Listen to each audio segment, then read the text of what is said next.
Como todavía no han sucedido, pues no podemos tal vez categóricamente afirmar que van a ser así, ¿verdad? Pero por lo menos tener una base y más o menos saber qué es lo que el Señor nos está tratando de enseñar en estos tiempos en los que estamos viviendo. Señor, te damos muchas gracias por esta oportunidad nueva que nos das de estudiar tu palabra. Te pedimos que nos des sabiduría para poder exponerla, para poder entenderla, y que tu Espíritu Santo sea el encargado de darnos la luz necesaria, la sabiduría necesaria para poder comprender estos mensajes tan importantes que tú has dejado en tu palabra para tu pueblo. Ayúdanos, Señor, y abre nuestro entendimiento. Te lo pedimos en el nombre precioso de Jesús. Amén y amén. Pedirles también, por favor, que vean la información que les he mandado en esta tarde al grupo de WhatsApp de la iglesia. Si alguien no está en el grupo, pero quiere recibir ese estudio, esa reflexión acerca de lo que representó en su día la fiesta de Purim, que se está celebrando en estos días nuevamente en Israel. Yo hace años ya di una explicación acerca de esos nombres, ¿verdad?, que aparecen a la derecha en las Biblias en hebreo y unas palabras a la izquierda, y cómo hay unas letras pequeñitas y unas letras grandes en comparación con otras, todo lo que eso representa. Y les mandé esta tarde ese artículo porque no tiene desperdicio, es muy, muy interesante. Solamente unos pequeños detalles para despertar el interés, para que vean o para que lean, mejor dicho, ese documental o esa información. La fiesta de Purim se llevó a cabo en los días de la reina Esther, ¿verdad?, y del rey Asuero.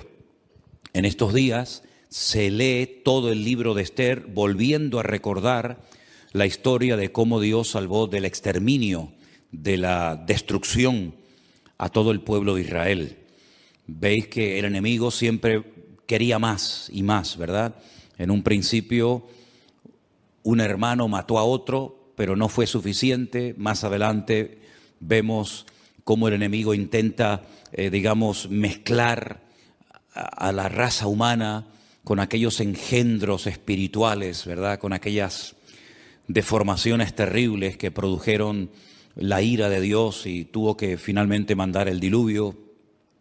Vemos más adelante cómo el faraón no se conformaba con matar a uno, sino con matar a todos los niños. Pero en el libro de Esther lo que vemos es que el diablo quiso ir un paso más allá, y lo que puso en el corazón de un perverso llamado Amán era la exterminación, la aniquilación total del pueblo de Israel, incluido hombres, mujeres, niños, ancianos, etc.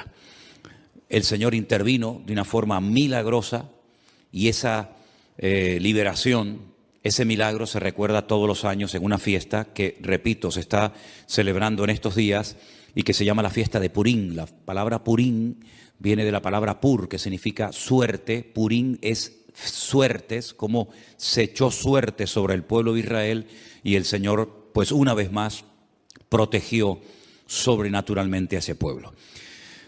Cuando se produce una matanza de los enemigos que querían destruir al pueblo de Israel, el rey Asuero, que es el marido de la reina Esther, le dice: hoy han muerto 500 hombres y los 10 hijos de Amán.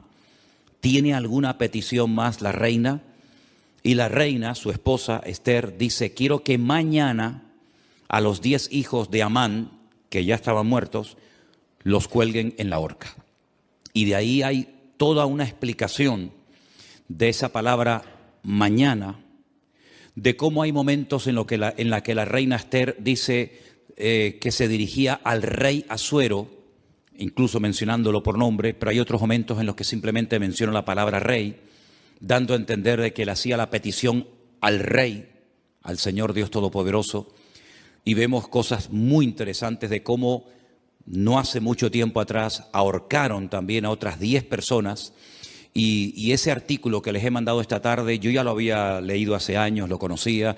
De hecho, les expliqué el tema de los números, de las letras en el libro de Esther, pero quiero que lo lean porque es muy interesante, y una vez más se demuestra la credibilidad de la Biblia. La Biblia es un libro matemáticamente perfecto que se adelanta en el espacio y en el tiempo, no solamente dándonos información de cosas que ocurrieron, sino de cosas que ocurrieron, pero que tienen un reflejo y una repercusión en el futuro. Y es muy interesante ese artículo y me gustaría de verdad que lo leyeran con detenimiento. Yo se lo mandé, ya digo, al grupo de WhatsApp, pero si alguien lo quiere tener y no está en el grupo, pues me das tu teléfono y yo te lo mando sin ningún problema, ¿de acuerdo? Nosotros nos vamos al libro de Ezequiel. Ezequiel era un sacerdote que había sido llevado cautivo a Babilonia. Ustedes saben que las tribus del norte que formaron un país y adoptaron el nombre Israel y decidieron que Siquén, la actual Nablus, fuera la capital del reino del norte, fue arrasado tiempo antes de que Nabucodonosor decidiera atacar las tribus del sur. Las tribus del sur, cuando hablo de las tribus del sur, me refiero a la pequeña tribu de Benjamín y a la tribu de Judá, que permanecieron un siglo y pico más en el territorio de Israel. También fueron sacadas de la tierra, fueron llevadas al cautiverio por Nabucodonosor 70 años, y estas dos tribus después retornan. Y ese retorno, todo lo que hicieron, la reconstrucción del templo, de la ciudad, de las murallas, etcétera, pues se nos relata en el libro de Esdras y en el libro de Nehemías, que algunos creen que era un solo libro, no dos, como tenemos nosotros en nuestras Biblias, libro de Nehemías y libro de Esther. Se creen que los dos formaban un solo tomo, un solo libro. Pero bueno, independientemente de eso, vemos que Ezequiel está en el cautiverio y él estando en Babilonia, el Señor le revela una serie de cosas acerca de su pueblo. A través de una serie de sueños, de visiones, le muestra el retorno del pueblo de Israel, cómo volverían, y la ciudad de Jerusalén volvería otra vez a ser habitada, etcétera, etcétera. Pero aparte de eso, Ezequiel recibe una serie de revelaciones acerca del futuro, no para su época. Vimos el otro día, por ejemplo, el domingo, que algunas visiones, algunas profecías que recibió Daniel, las escribía, pero el Señor le decía, séllalas, porque esto no es para tu tiempo, esto es para los tiempos finales. Bueno, en cierto sentido también pasó algo parecido con Ezequiel. Ezequiel recibió profecías e información acerca de los últimos tiempos que él no vio durante su ministerio, durante su vida, el cumplimiento de estas palabras. El capítulo 38 y 39 de Ezequiel, digamos que van unidos, porque el 39 es una prolongación de lo que comienza a revelarle el Señor a Ezequiel. Y el capítulo comienza diciendo así: vino palabra de Dios diciendo, hijo de hombre. Esta expresión, hijo de hombre, es la forma como el Señor se dirigía y llamaba siempre al profeta Ezequiel. Pon tu rostro contra Gog, en tierra de Magog, príncipe soberano de Mesec y Tubal, y profetiza contra él. Vamos a ir haciendo pausas según vayamos leyendo, porque hay algunas cosas que tengo que ir diciendo por el camino para que entendamos ciertas y determinadas cosas. Estos nombres que aparecen aquí, Mesec y Tubal, ustedes los van a encontrar en el primer libro de la Biblia. No es la primera vez que aparecen, ni mucho menos. Concretamente en Génesis capítulo 10, versículo 2, nos dice que Mesec y Tubal eran hijos de Jafet. ¿Quién era Jafet? Uno de los tres hijos de Noé. Noé tuvo a Sem, Can y Jafet. Bueno, pues Jafet tuvo una serie de hijos y uno se llamó Mesec y otro se llamó Tubal. Eran nietos, en este caso serían nietos del patriarca o del personaje de Noé. Es muy interesante ver cómo los hijos de Noé, Sem, Can y Jafet, se fueron por diferentes partes del mundo, ¿verdad? Y conquistaron territorios y tierras, Y bueno, vemos que los europeos tienen un origen, los africanos tienen otro, y cada nación pues tiene un origen diferente, ¿verdad? Y todo procede de los tres hijos de Noé, Sem, Can y Jafet. Los cananeos, que son los descendientes de Can, nieto de Noé, pues se fueron a lo que conocemos hoy en día como Israel, ¿verdad? Y allí ese país se llamaba en el principio Canaán. Y el Señor sacó a su pueblo de la esclavitud en Egipto para llevarlos a Canaán, donde vivían los cananeos. Y los cananeos, ese país estaba habitado por una serie de países, de reinos, de naciones. La mayoría de ellos los conocemos por nombre. Allí estaban los filisteos, aunque no eran de Canaán. Los filisteos venían de la isla de Creta y decidieron ocupar la costa de lo que hoy en día conocemos como Israel, y ocuparon ciudades pues tan emblemáticas y tan conocidas como por ejemplo Gaza, que todavía se sigue llamando igual, Asdod, Askelón, Gat, Ecrón. Los filisteos, digamos, que vivían en la costa. Los jebuseos eran los que vivían en el monte Moriah, los que vivían en lo que sería Jerusalén. Y bueno, allí estaban los moabitas, los eteos, etcétera, etcétera. Y eran naciones que no les correspondía habitar en aquel lugar, e Israel tenía que expulsarlos de su tierra. Ahora, en los últimos tiempos, la Biblia dice que se levantará un príncipe soberano, se levantará un hombre que se llama en el Antiguo Testamento, uno de los nombres que recibe es God, pero si uno analiza el Antiguo Testamento, nunca hubo un hombre que se llamó God. God es simplemente un nombre que se le da a un personaje político que en los últimos tiempos decidirá unilateralmente, aunque realmente detrás de todo esto, por supuesto, siempre está la mano de Dios, atacar al pueblo de Israel desde el norte. No es como Amalek, que venía del sur, o como los moabitas, que venían del este, sino que este enemigo atacará a Israel desde el norte, seguramente cruzará los famosos altos del Golán y llevará a cabo una batalla tremenda. Ahora, lo que no se ponen de acuerdo los comentaristas es cuándo se va a llevar a cabo esa batalla en el valle de Meguido, la famosa batalla de Armagedón, ¿sí? Algunos dicen que esa batalla se va a llevar a cabo antes de la venida del Señor Jesucristo. Pero también el libro del Apocalipsis, y después lo vamos a ver, nos dice que después del milenio, God se va a volver a levantar y va a intentar otra vez hacer la guerra contra el pueblo de Dios. Entonces, algunos dicen que es una guerra que se va a llevar a cabo antes y después. Otros dicen que solamente antes, otros dicen que solamente después. En fin, hay diferentes opiniones. Pero vamos a seguir leyendo. Este personaje, que la Biblia en esta ocasión lo llama God, que es el príncipe de estas tierras que ocuparon los nietos de Noé, llamados Mesec y Tubal, dice el Señor: yo estoy contra ti, oh God, príncipe soberano de Mesec y Tubal. Te quebrantaré y pondré garfios en tus quijadas, y te sacaré a ti y a todo tu ejército, caballos, jinetes y todo, de todo en todo, equipados, gran multitud con paveses y escudos, teniendo todos ellos espadas.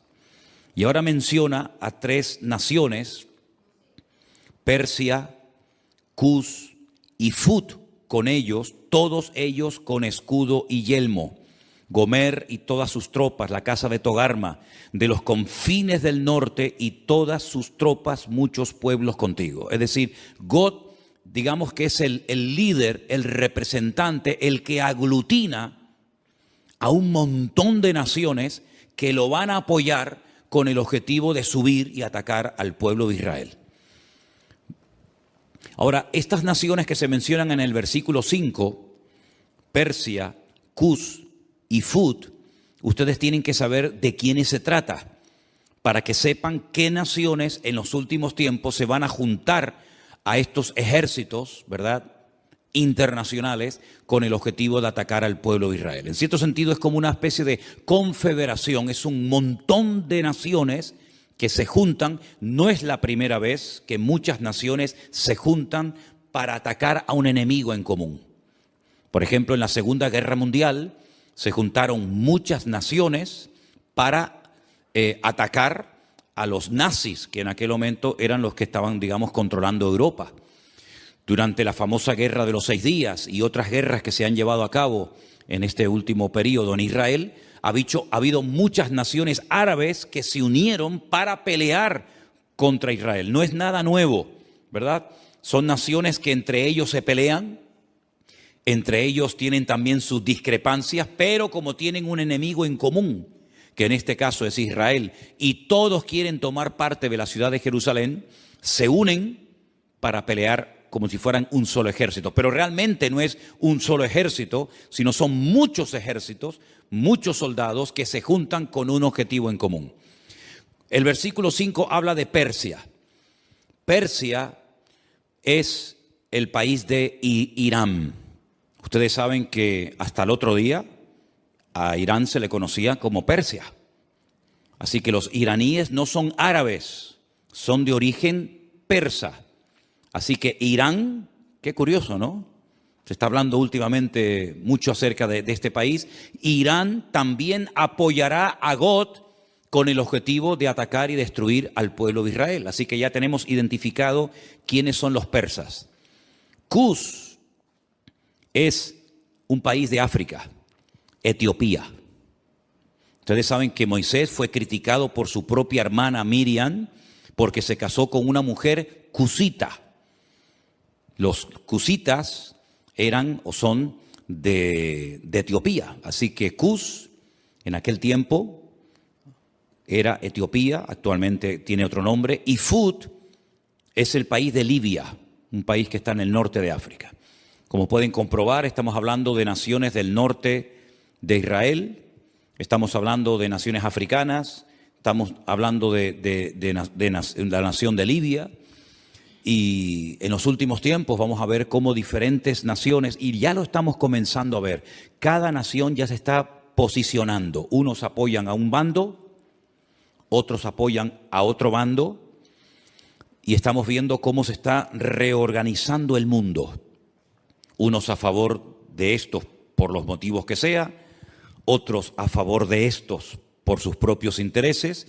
Pero vamos a ver en los últimos tiempos cómo van a ocurrir cosas muy rápidos en la economía y en otras circunstancias, que lo que van a hacer es que cada país, por pequeño o grande que sea, por influyente o poco influyente que sea, va a buscar dónde acomodarse, a quién apoyar y bajo qué paraguas me pongo. Si bajo el paraguas de Oriente, bajo el paraguas de Occidente, y estamos viendo. Solamente hay que ver un poquito los medios de comunicación y conocer un poco de la Biblia para darnos cuenta cómo el mundo se está reubicando, ¿verdad? Y vamos a ver cosas muy interesantes. Así que esas 3 naciones ya las hemos identificado. Después, más adelante, pues a lo largo del capítulo, vemos cómo esta batalla se va a llevar a cabo en ese valle que hemos estado recientemente visitando, un valle realmente precioso, el valle de Megiddo. Un valle inmenso. Se va a llevar a cabo una batalla como jamás en la historia se ha llevado ninguna batalla. El hombre parece que no aprende.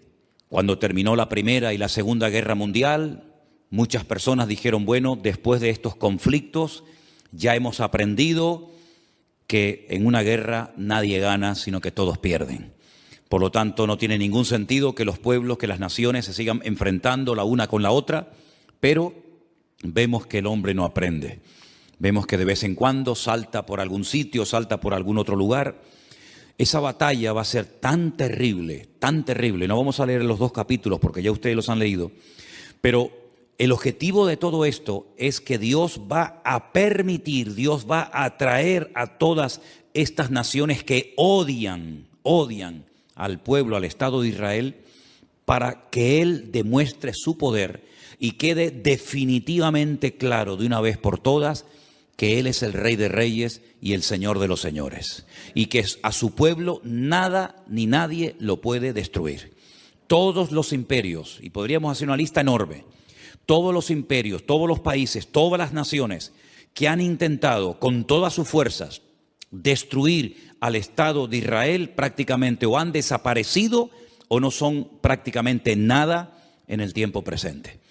Miren ustedes, por ejemplo, el imperio egipcio, no queda absolutamente nada de él, los babilónicos, los persas, los medos, los griegos, los romanos, diferentes imperios que a lo largo de la historia se propusieron arrasar a este pueblo, porque este pueblo no solamente es un pueblo, no solamente son personas, sino que representa una serie de valores, una serie de principios y sobre todo representa que hay un Dios detrás de esa nación, que hay una Biblia, que hay una palabra de Dios detrás de esa nación, y lo que el enemigo no quiere bajo ningún concepto es que Dios sea reconocido como el soberano de todas las naciones de la tierra.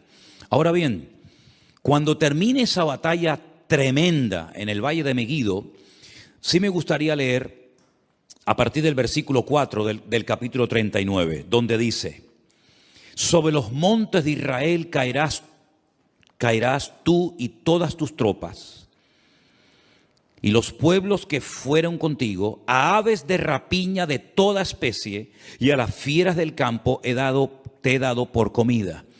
Es muy interesante cuando estuvimos recientemente ahora, hace unas semanas en Israel, que la ruta migratoria más importante de aves en Europa pasa por el Valle de Meguido. El año pasado pasaron 2 billones con B, 2 billones de aves migratorias por el Valle del Jordán, cruzando todo el Valle de Meguido y viniendo cigüeñas, águilas y un montón de aves a Europa y al norte de África, huyendo del frío en las rutas migratorias. Hay un ave de rapiña que son los milanos, que parece como si fuera un águila, que tienen la cola como en forma de horquilla, que en España estaba prácticamente extinguido. Nosotros hemos visto a centenares y a centenares de milanos, que son como un aguilucho grande, revoloteando en el Valle del Jordán hasta hace unas semanas atrás. Es muy interesante ver cómo las aves de rapiña, que tienen su ruta migratoria por ese valle, dice que son llamadas para que coman las carnes de reyes, de príncipes, de soldados, de generales, de comandantes que van a intervenir en ese campo de batalla. Es realmente interesante. Sobre la faz del campo caerás, verso 5, porque yo he hablado, dice Jehová el Señor. Enviaré fuego sobre Magog y sobre los que moran con seguridad en las costas, y sabrán que yo soy el eterno Dios. Haré notorio mi santo nombre en medio de mi pueblo Israel, y nunca más dejaré profanar mi santo nombre, y sabrán las naciones que yo soy Jehová, el Santo de Israel. He aquí viene y se cumplirá, dice Jehová el Señor, este es el día del cual yo he hablado. Los moradores de las ciudades de Israel saldrán y encenderán y quemarán armas, escudos, paveses, arcos, saetas, dardos de mano y lanzas, y los quemarán en el fuego 7 años. Armamento que traerán esas naciones servirá de combustible durante 7 años después de que finalice la guerra. No traerán leña del campo ni cortarán de los árboles, sino quemarán las armas al fuego y despojarán a sus despojadores y robarán a los que les robaron, dice Jehová el Señor. En aquel tiempo yo daré a Gog lugar para sepultura allí en Israel. Es allí donde va a ser sepultado, donde va a ser enterrado este personaje, en el valle de los que pasan al oriente del mar, y obstruirá el paso a los transeúntes, pues allí enterrarán a Gog y a toda su multitud, y lo llamarán el valle de Amón Gog, que significa la multitud de Gog. Aquí habla de multitud, no especifica el número de esa multitud, pero el Apocalipsis sí nos da ese dato. Porque nosotros no solamente tenemos el Antiguo Testamento para saber las cosas que van a ocurrir, por dónde van a atacar, cuántos van a atacar, cuánto tiempo estarán enterrando cadáveres, etcétera, etcétera, sino que además tenemos la información tremenda del Nuevo Testamento, sobre todo las cartas de Pablo a los tesalonicenses, las cartas de Pedro, parte también de la epístola cortita de Judas y sobre todo el libro del Apocalipsis, donde nos da una información de millones y millones de soldados, 200 millones de soldados que subirán por toda esa cordillera, por esos valles, en dirección a Jerusalén. Pero allí muere este hombre, este personaje, y la casa de Israel los estará enterrando por 7 meses para limpiar la tierra. 7 meses todos los días enterrando muertos. Hermano, estamos hablando de multitudes, de millones de personas. ¿Cuánto se tarda en enterrar a la gente? Con una pala mecánica haces una zanja enorme y comienzas a echar cadáveres dentro. Pues 7 meses enterrando todos los días muertos. Y los enterrará todo el pueblo de la tierra. Y será para ellos célebre el día en el que yo sea glorificado, dice Jehová el Señor. Y tomarán hombres a jornal que vayan por el país con los que viajen para enterrar a los que queden sobre la faz de la tierra, a fin de limpiarla. Al cabo de 7 meses harán el reconocimiento.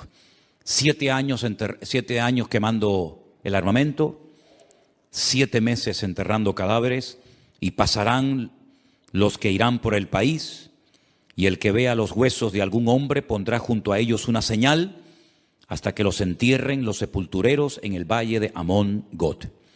También el nombre de la ciudad será Amona, y limpiarán la tierra. Y tú, hijo de hombre, así dice el Señor, di a las aves de toda especie.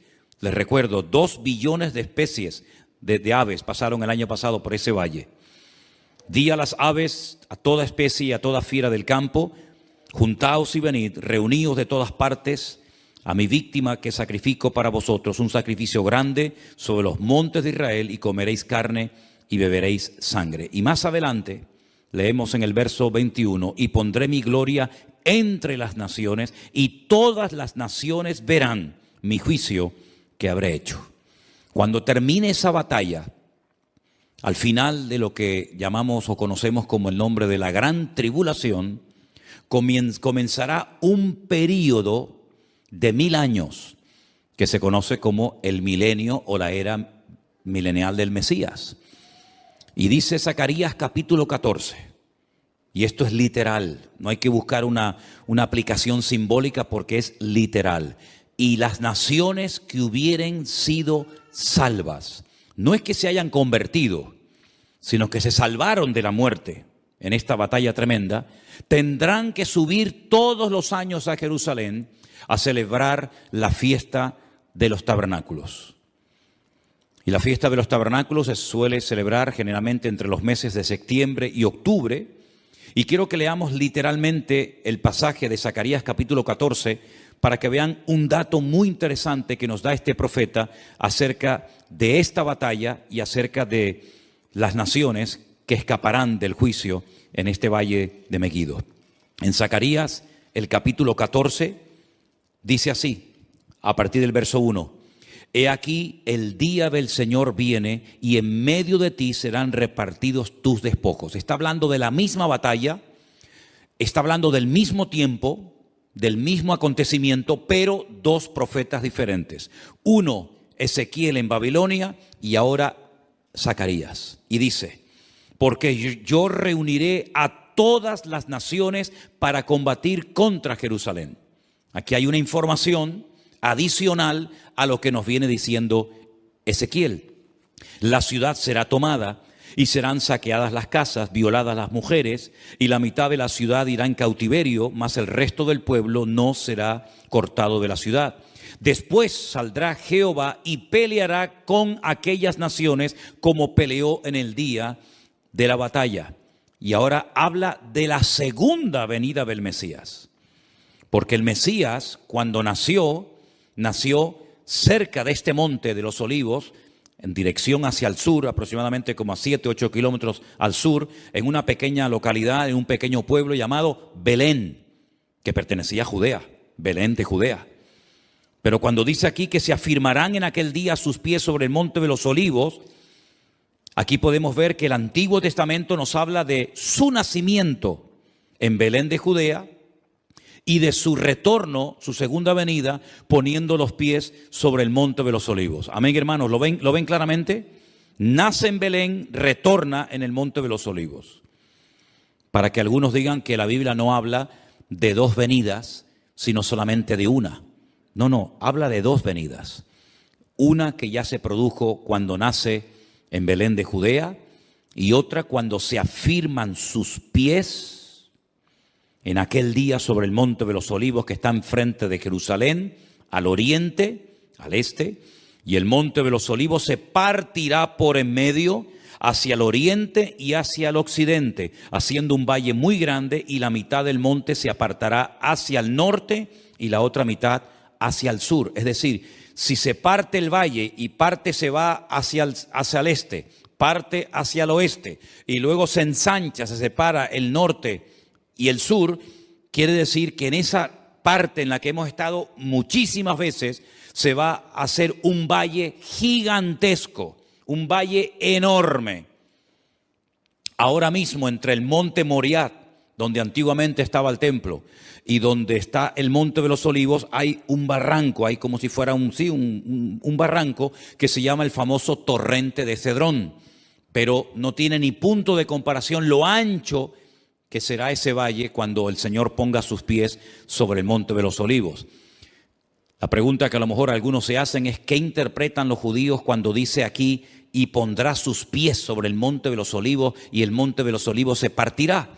Bueno, ellos dicen que cuando venga el Mesías, que no creen que vengan del cielo, pues ellos dicen y opinan que cuando venga el Mesías, la expresión "y pondrá sus pies sobre el monte de los olivos" significa, es una expresión como decir "y vendrá con autoridad", pero no lo interpretan como algo literal. Entonces, si no interpretan una parte del texto como no literal, tampoco pueden interpretar la otra parte del texto como literal, pero en esta ocasión se equivocan. Dice que huiréis al valle de los montes, porque el valle de los montes llegará hasta Sal. Huiréis de la manera que huisteis por causa del terremoto en los días de Usías, rey de Judá, y vendrá Jehová mi Dios y con él todos los santos. ¿Quién es el que viene? Jehová mi Dios. ¿Y viene acompañado de quién? Con todos sus santos. Esta es la segunda venida del Señor Jesucristo, donde todo ojo le verá, toda rodilla se doblará y toda lengua confesará que Él es el Señor, para gloria de Dios Padre. ¿Se dan cuenta cómo Él viene, pero no viene solo? Ya la iglesia ya ha sido arrebatada, ya fue llevada con Él, y cuando Él retorna en su segunda venida, su iglesia no está en la tierra, sino que su iglesia viene con Él en las nubes. Y acontecerá que en ese día no habrá luz clara ni oscura. Acontecerá que no habrá luz clara ni oscura. Qué cosa tan rara, ¿verdad? Será un día el cual es conocido de Jehová, del Señor, que no será ni de día ni de noche. No nos hacemos ni la más remota idea cómo puede ser, porque en nuestra mente no cabe, o es de día o es de noche. Pero dice, no va a ser ni de día ni de noche. ¿Y cómo será ese día? Solamente Él lo conoce. Pero sucederá que al caer la tarde habrá luz. Al caer la tarde, cuando se oculta el sol, es cuando ya se hace la noche. Pero aquí es al revés. Cuando llega la tarde, es cuando hay luz. Qué cosas tan interesantes, qué cambios, ¿no? Qué cambios tan tremendos va a haber. Acontecerá también en aquel día que saldrán de Jerusalén aguas vivas como ríos. ¿Saben que hay un barrio en Jerusalén por el cual hemos caminado muchísimas veces, que es el barrio de las 100 puertas, el barrio de los ultraortodoxos judíos, el barrio de Mea Sharim, las 100 puertas, que han descubierto que por debajo de ese barrio corren ríos de agua tremendos, como aguas subterráneas? Tal vez cuando se produzca ese terremoto tremendo, al poner sus pies sobre el monte de los olivos, esas aguas broten, salgan hacia arriba, y dicen que la mitad de esas aguas irán hacia el mar oriental y la otra mitad hacia el mar occidental, en verano y en invierno. Israel es el único país que tiene 4 mares, 2 internos y 2 externos. Tiene un mar que realmente es un lago, pero lo llaman el lago o el mar de Genesaret al norte. Más hacia el sur está el mar Muerto, que es mucho más grande que el mar de Galilea. Luego, al oeste está el Mare Nostrum, el mar Mediterráneo, que según como se mire, ahí termina o ahí empieza el mar Mediterráneo y llega hasta el Peñón de Gibraltar.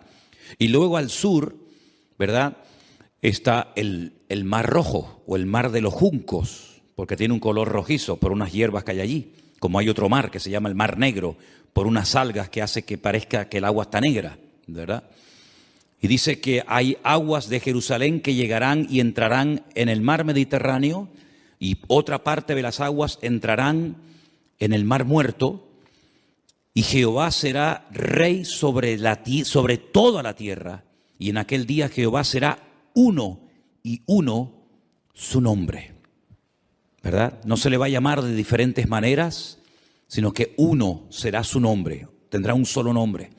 Y toda la tierra se volverá como llanura desde Jeba hasta Rimón, al sur de Jerusalén, y ésta será enaltecida y habitada en su lugar desde la puerta de Benjamín hasta el lugar de la puerta primera, hasta la puerta del ángulo, y desde la torre de Anael hasta los lagares del rey. Y morarán en ella, y no habrá nunca más maldición, sino que Jerusalén será habitada confiadamente. No estamos haciendo referencia a la nueva Jerusalén, que es la que Juan recibe en revelación y que nos cuenta cómo es en el capítulo 21 y el capítulo 22 del libro del Apocalipsis. Esta no es la nueva Jerusalén, esta es la Jerusalén renovada, transformada, pero terrenal, ¿verdad?, en la cual Cristo, con todo su pueblo, sus hijos, estará reinando durante 1000 años. Pero no es la nueva Jerusalén de las calles de oro,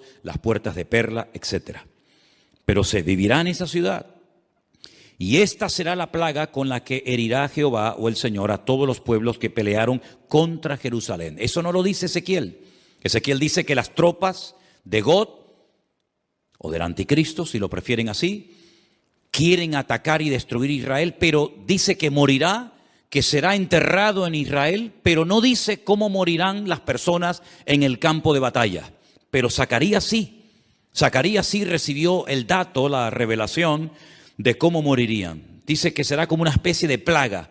Esta será la plaga con la que Jehová herirá a todos los pueblos que pelearon contra Jerusalén. Escuchen, la carne de ellos se corromperá estando ellos sobre sus pies. Están de pie, no están sentados ni acostados, están de pie, peleando, batallando. Se consumirán en las cuencas sus ojos y la lengua se les deshará en su boca. ¿Esto qué es? ¿Un ataque bacteriológico? ¿Un ataque nuclear? Pero esta será la forma como morirán esas personas que fueron a atacar a Jerusalén. Acontecerá en aquel día que habrá entre ellos gran pánico enviado por Dios, y trabará cada uno de la mano a su compañero y levantará su mano contra la mano de su compañero. Se matarán entre ellos, se pelearán entre ellos, se matarán entre ellos. Increíble, ¿eh? Judá también peleará en Jerusalén, y serán reunidas las riquezas de todas las naciones de alrededor, oro, plata, ropas de vestir en gran abundancia. Así también será la plaga de los caballos, de los mulos, de los camellos, de los asnos y de todas las bestias que estuvieren en aquellos campamentos.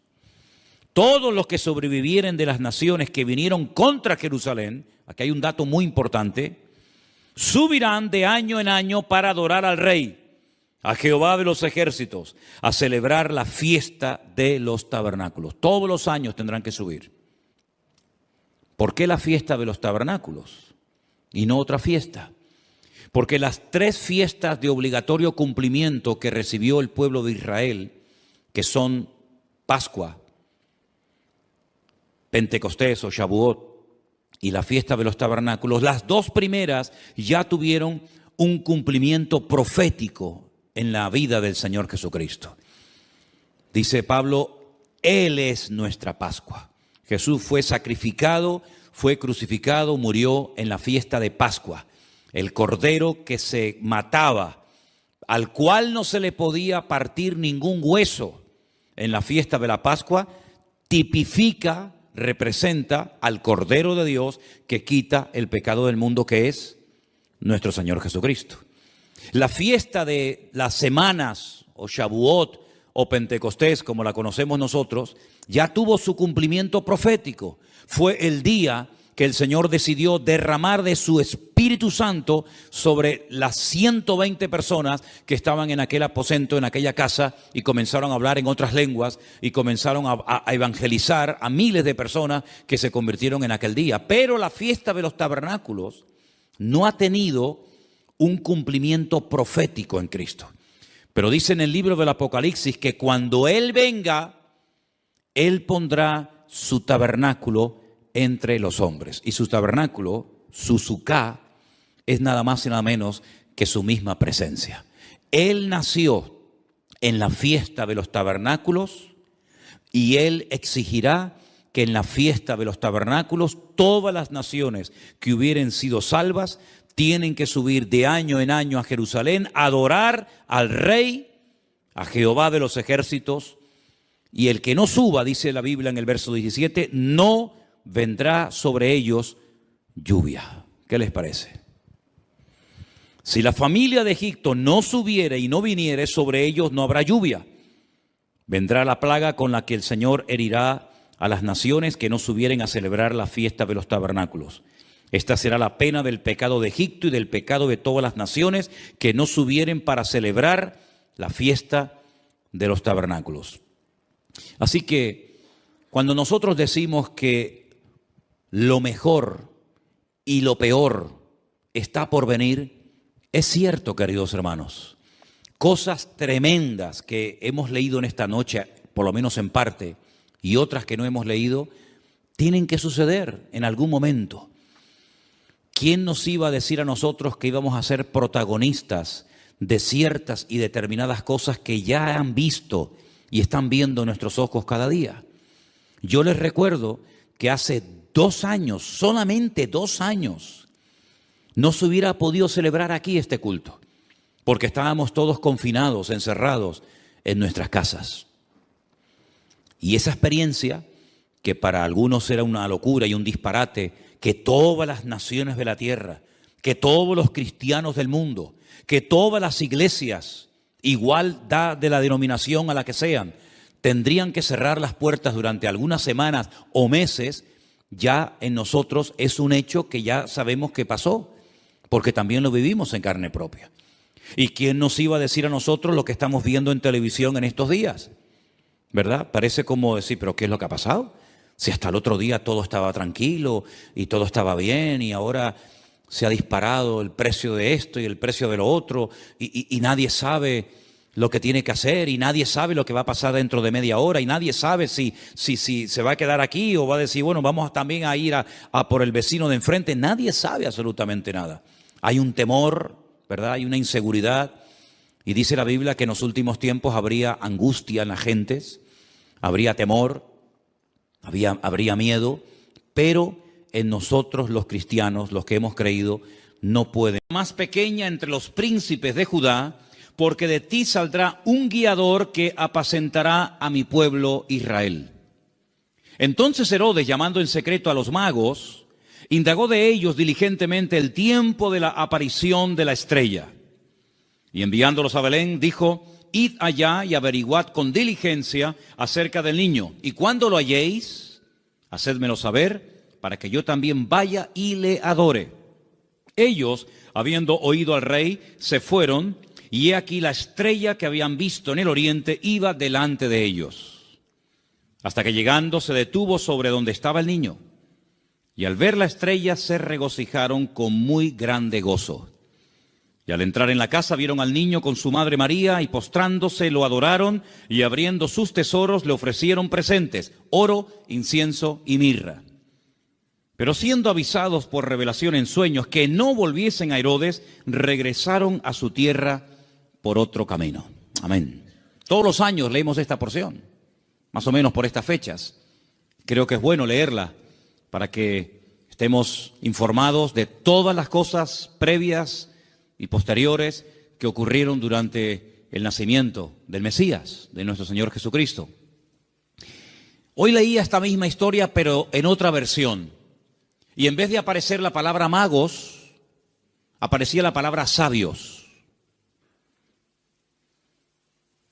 Nos dice la Biblia de dónde vinieron, pero no nos dice cuántos vinieron. Es curioso que la tradición, en las cabalgatas famosas, días antes de los reyes, siempre aparecen tres, que incluso hasta se han atrevido a ponerle nombre: Melchor, Gaspar y Baltasar. Iba a saltar. Dos blancos y uno moreno. ¿Os dais cuenta que yo he leído la porción y no dice cuántos eran, ni cómo se llamaban? Podían ser 3, o 10, o 5, o 4. Uno no, porque habla de magos, de sabios, por lo tanto mínimo 2. Pero la Biblia no da el dato de 3. ¿Y los nombres? Tampoco.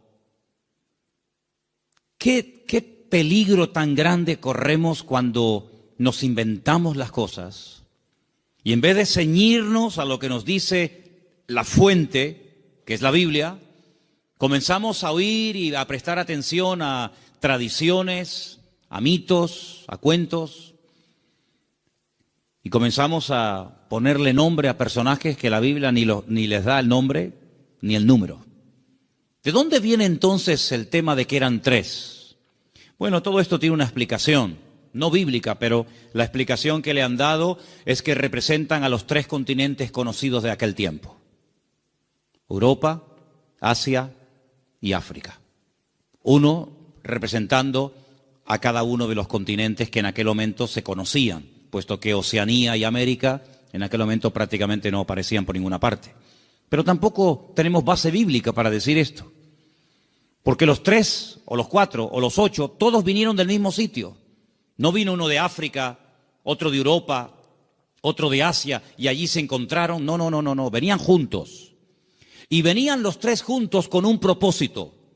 Y vinieron todos dirigidos de la misma manera. No es que uno en África tuvo un sueño, otro en Europa tuvo una visión y se le presentó un ángel, y otro... No dice eso. Todos venían como un equipo, con un propósito, con una serie de presentes, de los cuales hablaremos ahora un poco, y vinieron de Oriente. Ahora, ¿de qué parte de Oriente? Tampoco con exactitud lo sabemos, porque si ustedes se centran en Israel, toda la geografía bíblica parte de Israel. Eso siempre tienen que tenerlo presente. Cuando habla del norte, pero del norte, ¿desde dónde? Desde Madrid, desde Jerusalén, desde Roma. Toda la geografía bíblica siempre parte de Jerusalén. Cuando se habla del norte, pues tienes que coger un mapa, meterte en Israel y decir, ¿qué país queda en el norte? ¿Qué país queda en el sur? Cuando habla del mar grande, ¿de cuál habla? ¿Del Caribe? ¿Del Pacífico? ¿Del Caspio? No, el mar grande es el que está más cerca de Israel, que es el mar Mediterráneo, el Mare Nostrum, que está al oeste. Cuando habla del oriente, pues tienes que mirar desde Israel, no desde donde tú has nacido, porque si no, no encajan las cosas. Desde la geografía bíblica tienes que mirar qué países quedan al este, al oriente, de donde sale el sol. Bueno, hemos escuchado y hemos leído todo tipo de explicaciones, que si eran de la China, algunos dicen que venían de Babilonia, otros dicen que venían del Cáucaso, de tantos lugares, ¿verdad? Venían del este, venían del oriente. Ahora, en aquellos tiempos no era como hoy en día, que cogemos un avión y en unas cuantas horas nos ponemos en la otra parte del mundo. Por muy lejos que quede Chile, por muy lejos que quede Argentina, te montas en un avión en Madrid, en 12, 13 horas llegas a Buenos Aires sin ningún problema. Y has recorrido miles de kilómetros, has cruzado el charco, ¿verdad? Y has llegado casi hasta al extremo de la tierra, a la Patagonia, al fin del mundo.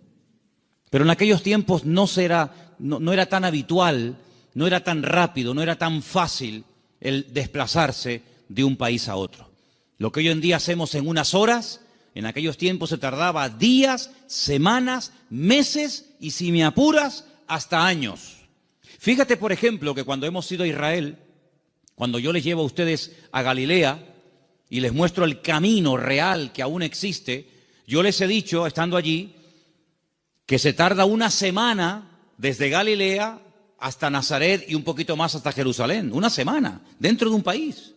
Ahora, ¿cuánto tardaron estos sabios o estos magos o astrólogos? ¿Cuánto tardaron de Oriente hasta llegar hasta donde el lugar donde había nacido el Señor? Pues mínimo un año. Mínimo. ¿En qué nos basamos para decir que tardaron como mínimo un año? Cuando uno lee la palabra, uno tiene que prestar atención al contexto, a todo lo que nos cuenta la historia, no solamente a unos cuantos versículos, sino a todo el contexto de la historia, situarnos en el momento de la época y tomar nota de una serie de detalles que nos aportan información que aparentemente no son importantes, pero son muy importantes. La imagen que la mayoría de la gente tiene del nacimiento de Cristo es más o menos así. Encontramos, y por ahí vamos a ver ahora en estos días, si no es que lo han puesto ya, lo que llaman los belenes, los portales, ¿sí? Y van a ver al niño en una cunita, su madre a un lado, el padre a otra, unos ángeles que están allí, los camellos fuera, los magos que entran dentro y se postran delante del niño, detrás una burra, detrás una vaca, ¿sí o no? Esa es la imagen que la gente tiene. Pero eso no es verdad, rotundamente falso. Ya este papa que dimitió, Ratzinger, cuando estaba como papa, no ahora en el paro, cuando estaba como papa, él dijo que eso era mentira, que eso no tiene base ni fundamento bíblico. Allí no estaban todos juntos, el niño, la madre, los animales, los magos, los pastores. Eso es rotundamente falso. Pero es la imagen que la gente tiene. Entonces la gente cuando va al pesebre o al portal que hacen aquí en el ayuntamiento o en otros lugares, pues ve a todos juntos. Sin embargo, si ustedes se fijan, hemos leído en esta noche, en el versículo 11, una palabra clave para poder ir desgranando y explicando esta porción. Dice que al entrar en la casa, en todas las Biblias tiene que poner eso, sea de la versión que sea.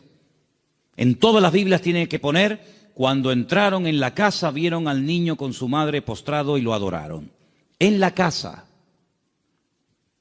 Ya no están en un lugar temporal. Cuando Herodes, hay varios Herodes en la Biblia, no es siempre el mismo, si no parece que este hombre no se muere nunca.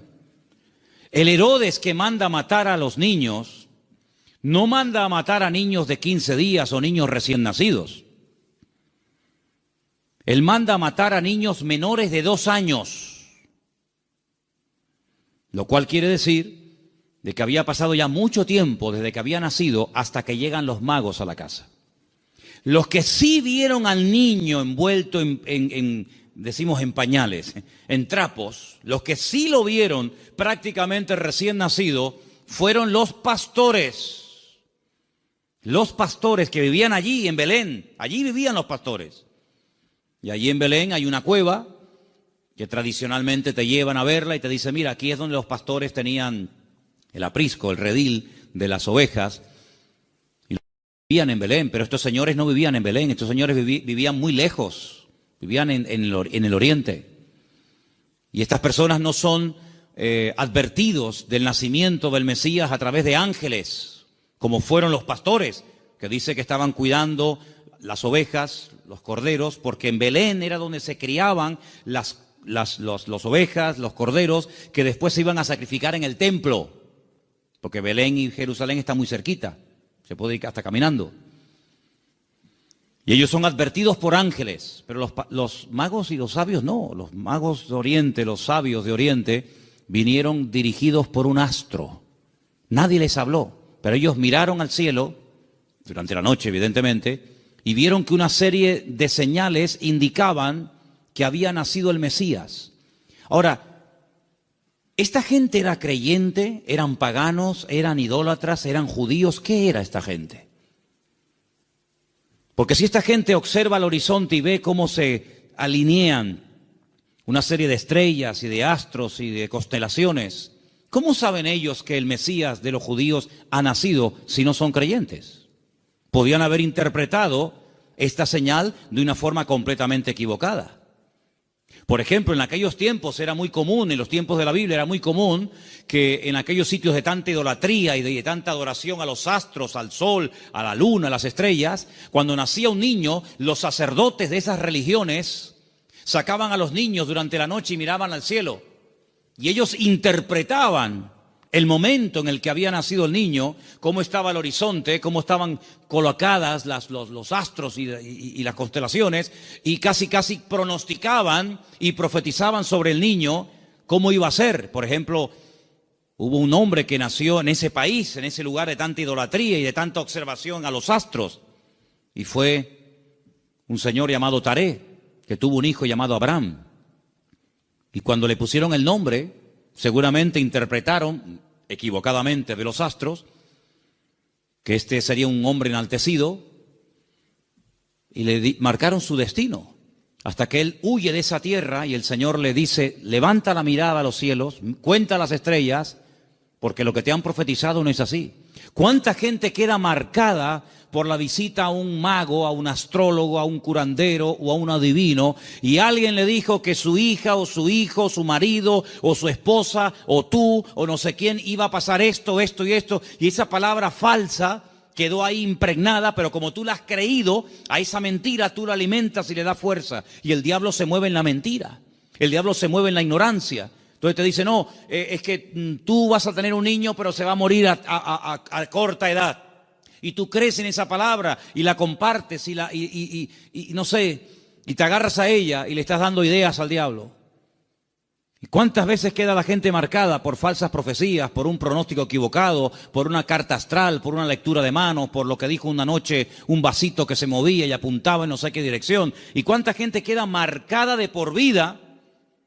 Y creen que van a estar enfermos, que van a morir jóvenes, que el marido se va a ir con otra, etcétera, etcétera, porque han creído una mentira. Y si la verdad te hace libre, la mentira te esclaviza y te amarga y te oprime la vida. Pero estos hombres, cuando miraron ellos creían que aquel Leo y aquellas estrellas, ellos creían que aquello tenía un propósito y una razón. Y ellos no dijeron: ¿será que van a ser un rey en nuestra tierra? ¿Será que va a haber una catástrofe, un tsunami, un terremoto? No, ellos no se equivocaron, ellos interpretaron correctamente aquello y se ponen en marcha. Y como mínimo, te dije antes que tardaron un año. Y ellos no van yendo por todos los países preguntando: oye, ¿será aquí? ¿Será allí? Como aquellos que aquella noche, cuando oyeron la palabra profética del Señor que dice: uno de vosotros me va a entregar, todos dijeron: seré yo, seré yo, seré yo, seré yo, todos menos uno, que dijo quién es. Los magos, los sabios de Oriente, no comenzaron a ir por Europa, por África, diciendo: será por aquí, será por allá. No, esa estrella, su estrella, no una cualquiera, su estrella, esa señal profética marcada en el cielo, indicaba en una dirección. Ellos seguían y llegaron, nada más y nada menos, que al sitio correcto, al país correcto y al pueblo correcto, Belén de Judea. Y cuando llegan allí, a Herodes, que era el rey que los romanos habían puesto como un títere, le preguntan: ¿dónde está el rey de los judíos? Porque su estrella hemos visto en el oriente y venimos a adorarle. Le están haciendo esta pregunta a un rey. No le están haciendo esta pregunta a un esclavo. No le están haciendo esta pregunta a uno que encuentran por la calle, sino que van al palacio, al Herodión, que aún se puede visitar en Belén, ¿verdad? Y le están preguntando al rey, que supuestamente es el rey de los judíos: ¿dónde está el rey de los judíos? Porque venimos a adorarle. Y ellos reconocen que ese con el que están hablando no es. Claro, por eso dice que se produjo una consternación.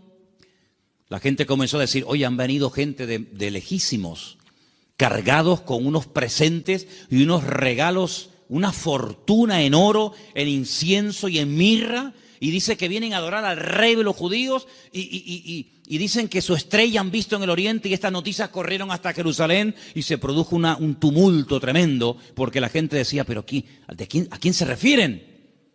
Es decir, había nacido el Mesías, profetizado durante siglos y siglos, y nadie se había enterado. Fue como un nacimiento secreto. Nació el Mesías, del cual habló Isaías, Jeremías, Ezequiel y tantos profetas, y nadie se había dado cuenta. ¿No te has parado alguna vez a preguntar que Dios puede hacer muchas cosas hoy en día entre nosotros y no nos hemos dado cuenta de que es el Señor? Y atribuimos a la casualidad o a la coincidencia o a la suerte. Sin embargo, el que tiene todo el control y el dominio siempre es el Señor. ¿Cuántos dicen amén? ¿Cómo supieron interpretar estos hombres estas señales correctamente? Bueno, hay varias opiniones. Una de las opiniones más generalizadas y más aceptadas es que en Oriente, desde el principio de los tiempos, siempre hubo una tendencia del hombre que vivía en aquella zona a estar todo el día observando las constelaciones y las estrellas y los astros, tratando de pronosticar, tratando de averiguar el futuro. Ahí nació toda la astrología, ahí nació toda la brujería, ahí en la cuna de todo eso es Babilonia, Babel. Babel es Babilonia, es el mismo sitio. Babel significa confusión, lo que hoy en día sería Irak. Y fue en aquella zona, en aquella parte del mundo, donde ya en los tiempos del libro del Génesis dice que los hombres quisieron construir una torre. La palabra es sigurat, un observatorio, para que desde lo alto pudieran observar y pudieran decir, va a pasar esto, va a pasar aquello, y los astros dicen esto, y los astros dicen aquello. Es verdad que hay astros, y es verdad que hay constelaciones, y es verdad que hay constelaciones que se llaman Piscis y Capricornio, y Tauro y Leo. Es verdad, todo eso es verdad. Hay dibujos que se pueden hacer para interpretar todo eso, pero lamentablemente el hombre lo ha tergiversado y el hombre lo ha utilizado para atar, para engañar, para manipular y para tergiversar las verdades. Pero en aquellos momentos estos hombres, criados en aquel lugar, sabían que algún día nacería un Mesías. Ahora, de todos los profetas de la antigüedad, ¿quién es el que verdaderamente sabía cuándo iba a nacer el Señor? Porque esta profecía que hemos leído esta noche, la vuelvo a leer en Mateo 1:6, y tú, Belén, de la tierra de Judá, no eres la más pequeña entre los príncipes de Judá, porque de ti saldrá un guiador que apacentará a mi pueblo Israel. Estas palabras están fechadas entre el 738 y el 698 antes de Cristo. Son palabras del profeta Miqueas. Ustedes pueden leerlo en el libro que tenemos en la Biblia que lleva su nombre, Miqueas.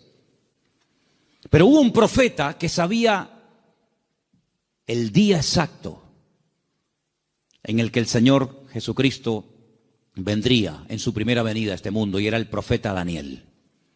El profeta Daniel tuvo una revelación tremenda, muy amplia, y él sabía perfectamente que si se comenzaba a contar, nosotros contamos hacia adelante, ellos contaban hacia detrás, ¿verdad? Si se comenzaba a contar desde que se les permitiera retornar a Jerusalén, restaurar las murallas, él sabía perfectamente cuándo nacería el Mesías. El Señor le dice, sabe pues y entiende que desde la salida de la orden para restaurar Jerusalén hasta el Mesías príncipe, habrá 70 semanas. Eso lo dice Daniel capítulo 9. Desde hasta. ¿Cuándo empezamos a contar? Desde que salgan y comiencen a restaurar la ciudad y comiencen a levantar el templo. Desde que salgan hasta que venga pasarán 70 semanas. Pero claro, como expliqué en su momento, 70 semanas son 490 días. Y no hay 490 días desde que Nehemías, Esdras y Zorobabel reconstruyen la ciudad de Jerusalén hasta Cristo. No hay 490 días, hay muchísimo más. Entonces, ¿qué es lo que pasa? Pues también expliqué en su momento, y quiero solamente recordarles, que la forma de contabilizar el tiempo en la Biblia y según el pueblo de Israel varía mucho de cómo contamos nosotros el tiempo. Partimos de la base de que nuestro calendario no es el calendario bíblico. Nuestro calendario es un calendario mandado a hacer por un papa llamado Gregorio. Un tiempo que gira Un año que gira en torno al tiempo que tarda el Sol en dar todo el círculo, ¿verdad? O la Tierra, perdón, el tiempo que tarda la Tierra en recorrer las 4 estaciones, que es alrededor de 365 días. Mientras que el calendario bíblico es un calendario basado en la luna y tiene 360 días. Silencio, por favor. Quiero que presten atención todos, no me estén hablando nadie. Si el calendario bíblico tiene 360 días y nuestro calendario tiene 365, aquí hay un problema.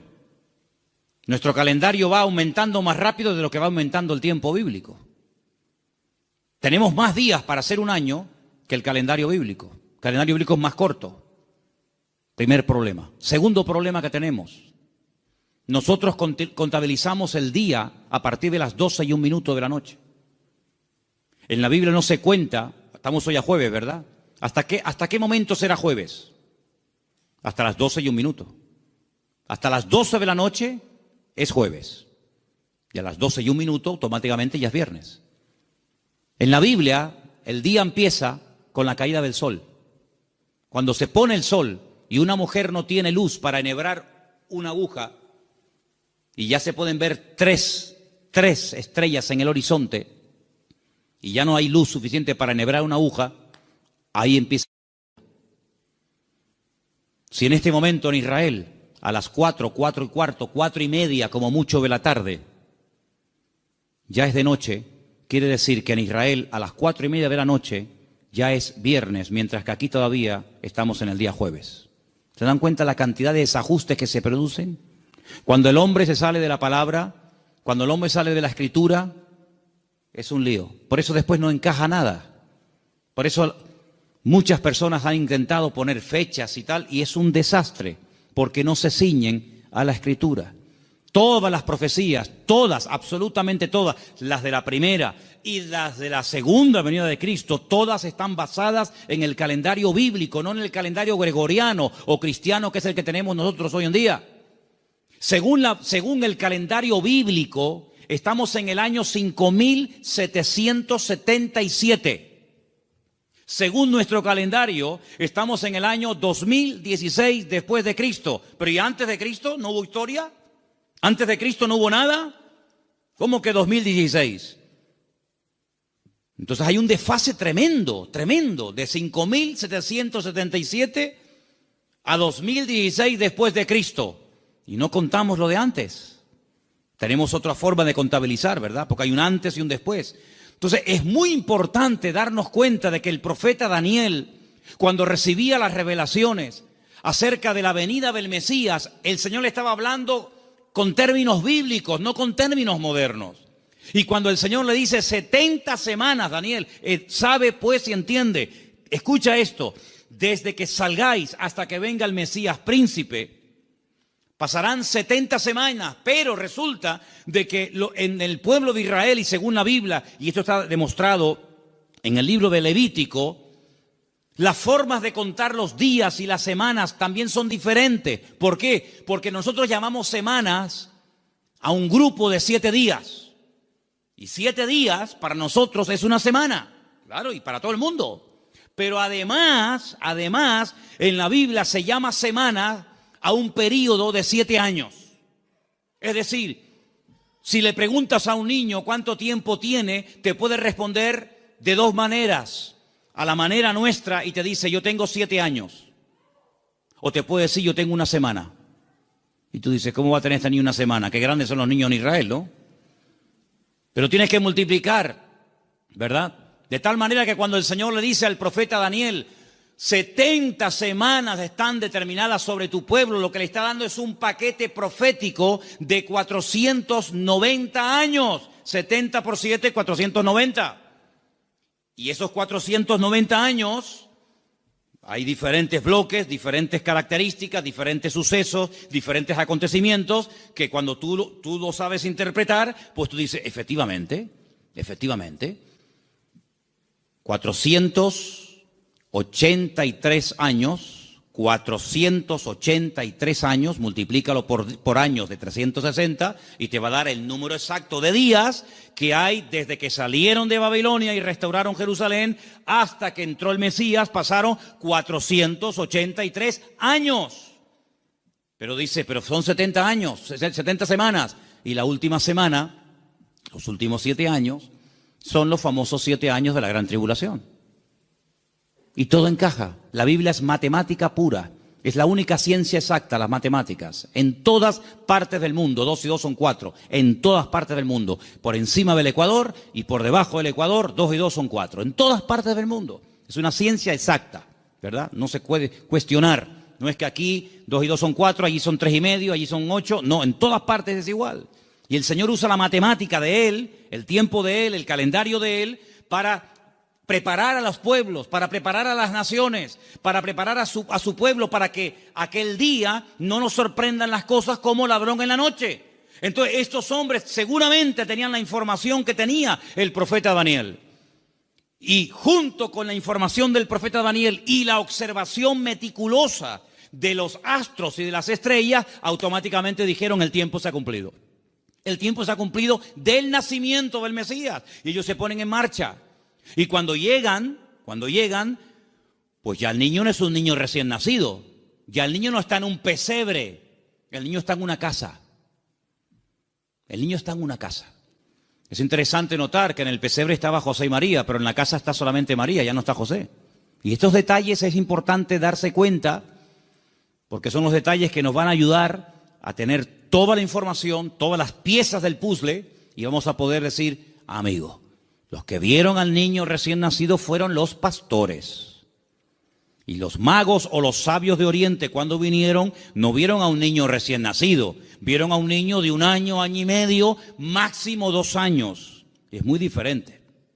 Ahora, es interesante que Herodes, es decir, no se toman decisiones políticas, no se hacen edictos reales hasta que le llega la información de los sabios o de los magos a Herodes. Mientras tanto, Herodes estaba tranquilo, pero en el momento en el que estos hombres le dicen: es que el motivo de nuestra visita a Belén, ellos no son de aquí, el motivo de que estemos aquí tan lejos de nuestra tierra es que venimos a adorar a un rey que nos ha dicho, nos ha guiado el Señor, y sabemos que tenemos que venir a adorarle. Jamás un rey, jamás una persona se le ocurriría visitar a un rey con las manos vacías, porque era un insulto. Era una provocación, era el no reconocerme. ¿Cómo te atreves a venir a visitarme a mí con las manos vacías? No me estás reconociendo como rey. Si tú me reconoces y te sometes y me respetas, tienes que traerme siempre un presente. Y por eso ellos vienen cargados con muchos kilos, hermano, ¿no? A veces vemos en las obras de teatro, en las películas, vemos una cajita ahí ridícula. Date cuenta, hermanos, que José era un hombre que tuvo que cerrar su negocio y se tuvo que ir al extranjero a vivir durante un tiempo. Y este hombre, cuando llega a Egipto con un niño pequeño, con su mujer, él no tiene trabajo, él es un extranjero. Los judíos no eran muy bien vistos en Egipto porque siglos atrás los judíos, a través de otro judío llamado Moisés, habían destrozado el país de Egipto. Por lo tanto, no iba a ser nada fácil para un extranjero abrirse camino en Egipto. Pero tú no te preocupes, el Señor siempre va adelante. Cuando tú haces tu parte, no te quepa la menor duda de que el Señor siempre va a hacer la suya. Eso lo he enseñado yo hasta la saciedad. Algunos hacen caso y otros no hacen caso. Pero los que hacen caso y hacen su parte y se mueven en fe, el Señor siempre les sorprende. Ahora, los que están esperando que se llene la piscina para tirarse, ni con la piscina llena se tiran, porque no se van a tirar. El creyente tiene que andar por fe y no por vista.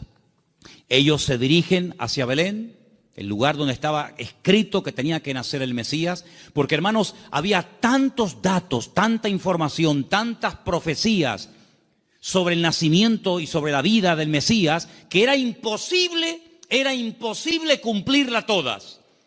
No las voy a mencionar todas, evidentemente, pero se tenían que dar más de 150 profecías en aquel que decía que era el Mesías para poder reconocerlo, valga la redundancia, como el Mesías. Si una persona decía, yo soy el Mesías, y se le preguntaba, ¿de dónde tú eres? ¿Dónde has nacido? Y te decía, yo nací en Capernaum, tú no puedes ser el Mesías. Aunque hagas milagros, aunque prediques muy bonito, tú no puedes ser el Mesías. ¿Por qué? Porque tú no has nacido en Belén de Judea. Por lo tanto, si alguien se levantaba y decía, yo soy el Mesías, y predicaba y hacía milagros, qué bien, ¿será este el Mesías? ¿Cómo te llamas? Yo, Santiago, Jacobo, tú no puedes ser el Mesías. ¿Por qué? Porque el Señor dice cómo se iba a llamar el Mesías. Si alguien se levantaba y decía, yo soy el Mesías, he sanado enfermos, mudos, ciegos, paralíticos, he resucitado muertos, he limpiado leprosos, y la gente se quedaba con la boca abierta. Si a alguien se le ocurría preguntarle, ¿de qué tribu eres? ¿Cuál es el origen de tu familia? Y te decía, yo soy de la tribu de Neftalí. Le podía decir, tú eres un falso Mesías. ¿Por qué? Porque la Biblia profetizaba que tenía que ser de la tribu de Judá. No de otra tribu, sino de la tribu de Judá. Por lo tanto, hermanos, era prácticamente imposible que en una persona coincidieran todos los detalles de Belén de Judea, de una joven que nació como nació, de la tribu de Judá, etcétera, etcétera, etcétera. Más aparte, todas las profecías que tenían que llevarse a cabo durante su ministerio público, aparte cómo lo iban a crucificar, porque el Mesías tenía que morir crucificado, no podía morir de viejo, no podía morir de un tiro, de una flecha, de un arco, de una jabalina, no podía morir de un infarto, tenía que morir crucificado entre dos malhechores, no entre 10, no entre 2. Y no le podían partir ni un solo hueso. Eso es imposible, a un crucificado que no le partan ni un hueso. Se los partieron al de la izquierda, se los partieron al de la derecha, pero a Jesús no. A Jesús no. No le podían partir ningún hueso. Y iba a morir como un inicuo, como un pecador, como un vil pecador, pero iba a ser enterrado como un rico. Tantos y tantos detalles que era prácticamente imposible. Pero suponte, imagínate que de los 150 detalles proféticos que tenían que cumplirse en él, una persona cumpliera 149. Pero queda el examen final, el más difícil de todos, la resurrección. Te han horadado las manos y los pies, te han crucificado entre ladrones, te han enterrado en un buen sepulcro, han sorteado tus vestiduras, te ha negado uno de tus discípulos, etcétera, etcétera, etcétera, pero al tercer día no has resucitado. Por lo tanto, aunque cumpliera con 149 profecías, si no cumplía con el examen final, con la PAU, no apruebas el examen, amigo.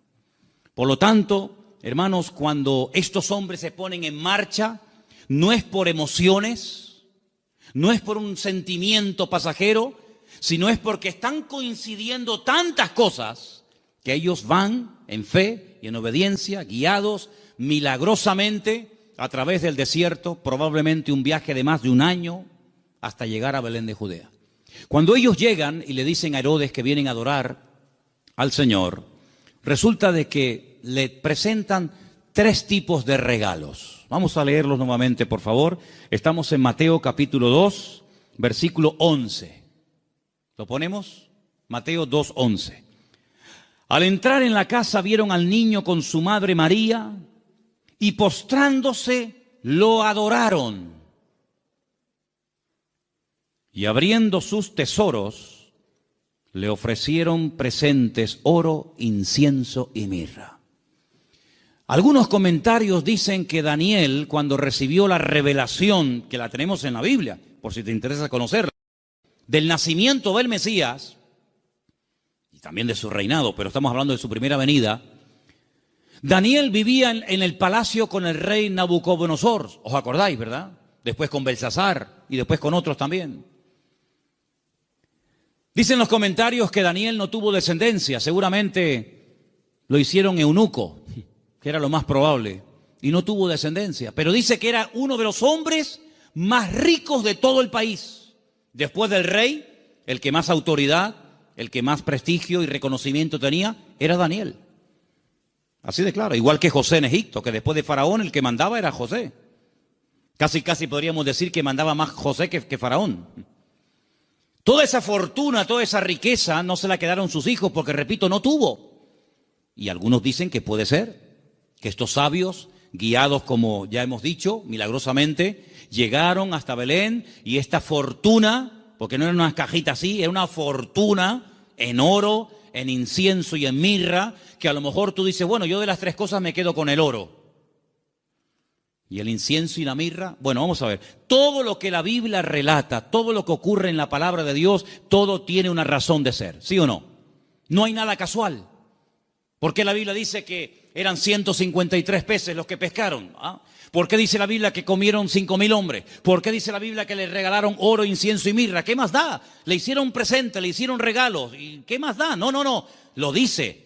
¿Te trajeron qué le trajeron? ¿Ropas? No. ¿Joyas? No. ¿Comida? Tampoco. Oro, incienso y mirra.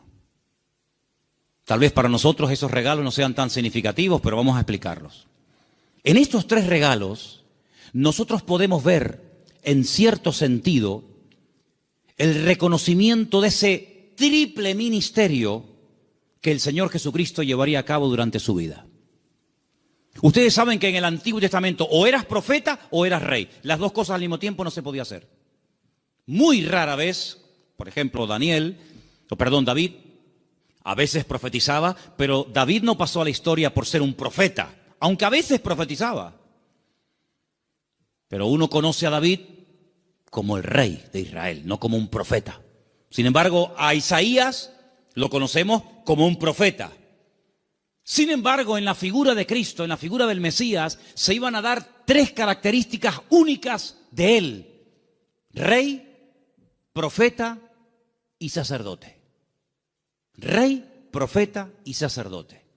El oro representa en cierto sentido la realeza del Señor Jesucristo, porque Él es el Rey de reyes y Señor de señores.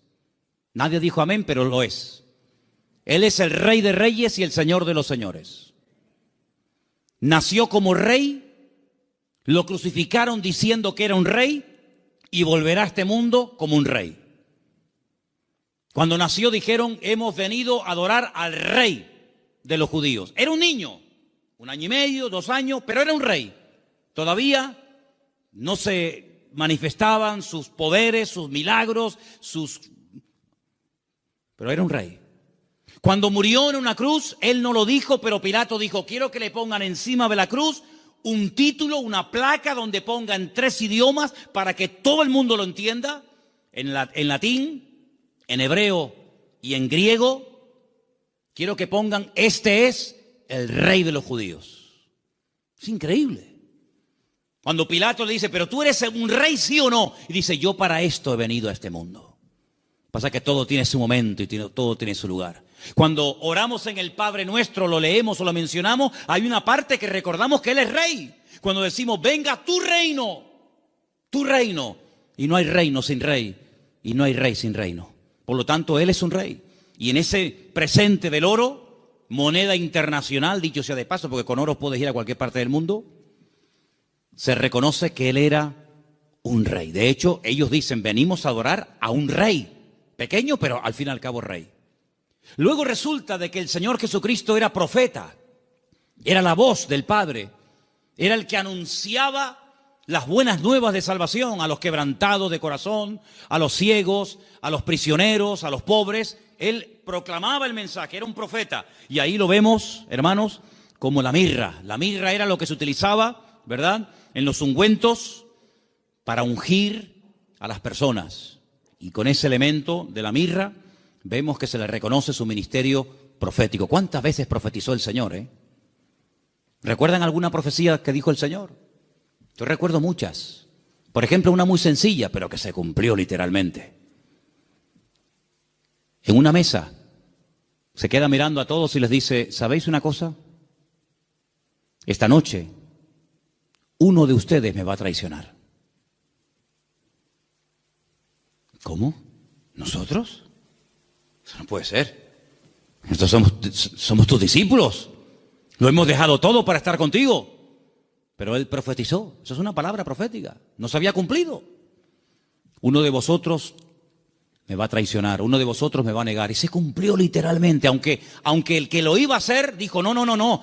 Aunque todos te abandonen, yo nunca te abandonaré. Y resulta que el que más habla es el que es. Ay, amigo. Yo recuerdo una profecía que dijo el Señor.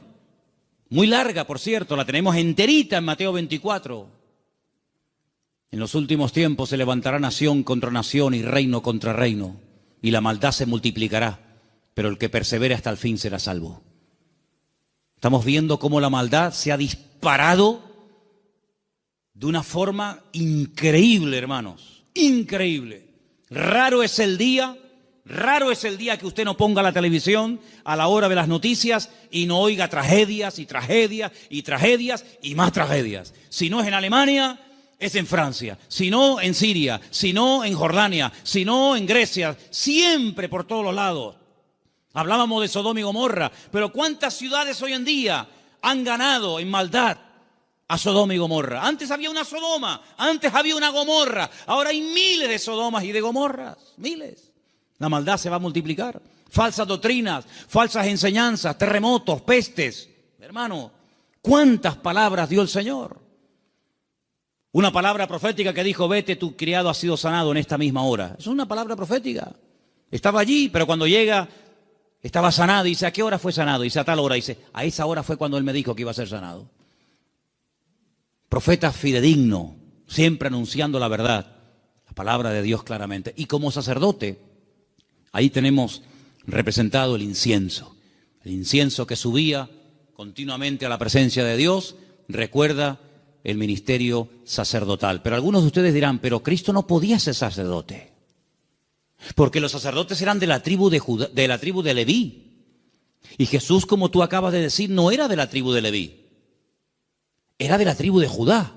Los de Judá no podían ser sacerdotes. Es verdad, tienes razón. Pero Jesús no es sacerdote según la tribu de Leví, sino Jesús es sacerdote según Melquisedec, rey de Salem. Porque los levitas desaparecieron, pero el sacerdocio de Cristo es constante, permanente y eterno por los siglos de los siglos. Amén. ¿Te das cuenta? Por lo tanto, todo encaja de una forma perfecta. Oro, incienso y mirra. Ahora puedes salir corriendo a Egipto como extranjero, no tienes trabajo, nadie te va a abrir las puertas, pero tú no te preocupes. El hombre te cerrará las puertas, pero Dios que va delante de ti te abrirá todas. ¿Cuántos dicen amén? Esa es la confianza. Y José no cuestionó, José no dijo, bueno, pero esto es una locura, esto es un disparate, y yo cómo voy a cerrar mi negocio y mis herramientas, y yo me dedico a esto y ahora voy a Egipto, y qué hago yo allí, no hablo el idioma, no me conoce nadie, no tengo clientes. No importa, cuando el Señor te dirija a hacer algo, no tengas miedo. Dice la Biblia que el que pone su mano en el arado y mira atrás, el surco le sale torcido y no sirve. Pero nosotros no andamos por emociones, por sentimientos. Y lo dije una vez, lo que está claro en la palabra, no busque confirmación. Hay gente, no, es que yo quiero ver lo que Dios me dice, que ya te lo dijo. Tú no tienes que orar para ver si es la voluntad de Dios invitar al domingo al culto al vecino. ¿Qué quieres? ¿Molestar a Gabriel con todo lo ocupado que está para que venga a ti a decirte, sí, vete al vecino a hablarle de mí? Cuando la Biblia dice, id por todo el mundo y predicar el evangelio a toda criatura. Lo escrito no necesita confirmación. Los que siempre buscan confirmación son los que dudan, los que no se terminan de fiar, los cobardes como Gedeón, que ponía una prueba y vamos a poner otra, vamos a poner otra. ¿Cuántas pruebas queremos? Por lo tanto, hermanos, la visita de esta gente fue algo realmente increíble, algo tremendo. Pero, al mismo tiempo, tengo que decir que Herodes le dio un encargo. Herodes le dijo, bueno, pues díganme dónde está exactamente para que yo después vaya y también le adore juntamente con ustedes. Estaba mintiendo, estaba diciendo mentiras. Nunca fue a adorarlo, al contrario. Vamos a leerlo. Estamos en Mateo capítulo 2. Después que partieron ellos, he aquí un ángel del Señor se le apareció en sueños a José y le dijo, levántate, toma al niño y a su madre, huye a Egipto y permanece allá hasta que yo te lo diga, porque acontecerá que Herodes buscará al niño para matarlo. ¿Te das cuenta? Para matarlo. Le dijo a los sabios, no, yo quiero adorarle, pero es mentira, lo quiere matar, es falso. Y él despertando tomó de noche. Pero si el Señor me ha hablado, cuanto antes ponga la palabra en práctica, mejor. ¿Para qué esperar a mañana? De noche, me levanté. Se levantó de noche. Y dice, tomó al niño y a su madre y se fue a Egipto. Y estuvo allá hasta la muerte de Herodes, para que se cumpliese lo dicho por el Señor por medio del profeta, cuando dijo, de Egipto llamé a mi hijo. Entonces Herodes, cuando se vio burlado por los magos, se enojó mucho y mandó matar a todos los niños menores de 2 años. Si el niño estaba recién nacido, no tiene ningún sentido promulgar un edicto real para matar a un niño de 1 año, año y medio, 2 años, no tiene sentido. Pero es que ya te vuelvo a repetir, el niño ya hacía mucho tiempo que había nacido. Pasa que los magos habían tardado mucho tiempo en llegar. Entonces dice que mandó a matar a los niños menores de 2 años que había en Belén y en todos los alrededores conforme al tiempo que había inquirido de los magos. Es curioso que cuando le interesaba tener una información se movía, pero cuando no quería cumplirla se hacía el loco, ¿no? Entonces se cumplió lo que fue dicho por el profeta Jeremías, otra palabra más cumplida. ¿Qué decía la palabra? Voz fue oída en Ramá, grande lamentación, lloro y gemido. Raquel, que llora a sus hijos y no quiso ser consolada porque perecieron. Pero después de la muerte de Herodes, aquí un ángel del Señor le apareció en sueños a José en Egipto y le dijo, levántate, toma al niño y a su madre y vete a la tierra de Israel, porque han muerto los que procuran la muerte del niño. ¿Cómo iba a saber José en Egipto sin WhatsApp, sin Facebook, sin ordenador, sin nada, que ya puedo volver a casa? ¿Cómo lo puedo saber? Toda la información que necesitamos saber la sabe el Señor. Y cuando el Señor te diga, vuelve otra vez, fíate, porque el Señor sabe perfectamente que el de la muerte de Herodes ha llegado. Era un hombre que se dejaba, se habla mucho de María, pero la verdad que este hombre era un hombre increíble, un hombre extraordinario, un hombre obediente, un hombre sumiso, un hombre que no cuestiona, no es un hombre lleno de dudas, sino es un hombre que se deja guiar de una forma tremenda. Ellos, habiendo oído que el rey, estamos en el versículo 21, ¿verdad? Entonces